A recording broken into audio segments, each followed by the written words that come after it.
Een bed in de loft. Het is warm. De zon schijnt op het pet van Tomke en op de kop van Romke. Maaien we in het tobben, Cornelia? Ja, lekker! Eet wetter! Nee, het is een keer net. Ik had het oors voor je. Kom maar mooi. Cornelia gaat naar de kast in de garage. Ze helpt er een grutte tas uit. Wat zit er in die tas, Cornelia? Een opblaasboord? Wat bestoon een skillere hoen, Romke. Wacht je maar mooi hoor.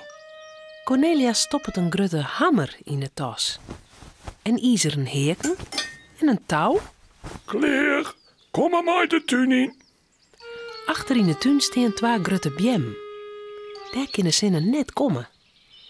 Cornelia helpt wat uit de tas. Wat is dat voor aankleed, Cornelia? Waarom zit er touwen aan? Dat is geen raar kleed, Tomke. Dat is een bed van stof en touw. Die bien ik tussen de bjemmen en daar kist dan lekker in sliepen. Oh, joepie! Sliepen? Op een matte. Tussen de bjemmen. Ha, ik bleef liever mijn fjouwenpoten op een groeier. Ik wil er net in. Een bed in de loft.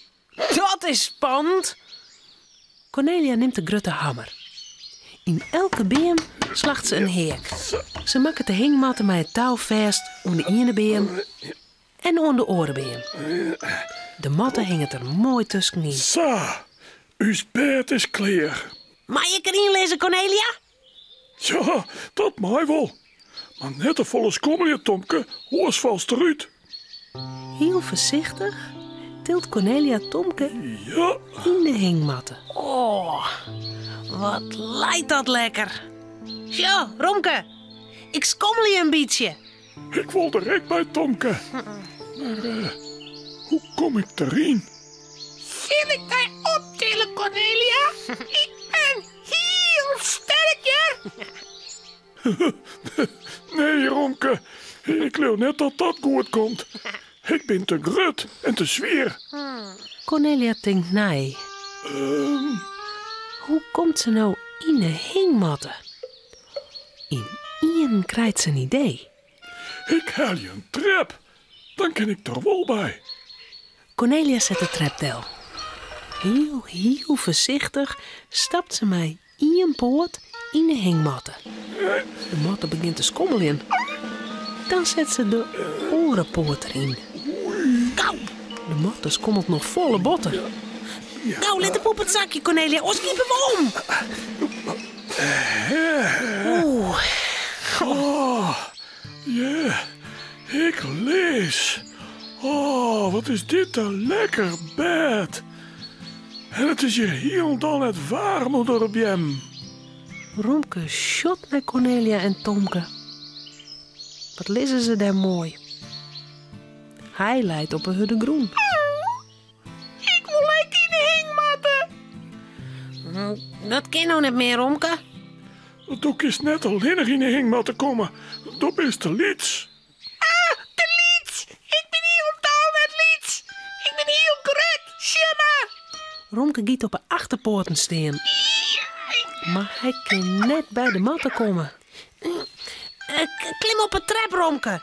Kijk als Cornelia. Heel stadig klimt Romke de trap omheen. Hij is een beetje benauwd. Doe maar, Romke.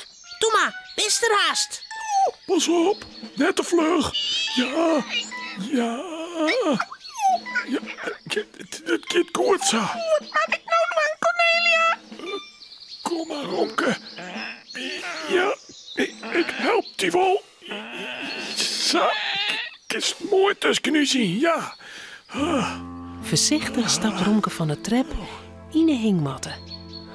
Wat leidt er daar nou mooi tussen Tomke en Cornelia in? Wat een prachtig bed, Cornelia. Ik kan je wel sliepen. Ja. Cornelia is ik een beetje sloeg. Tomke ek.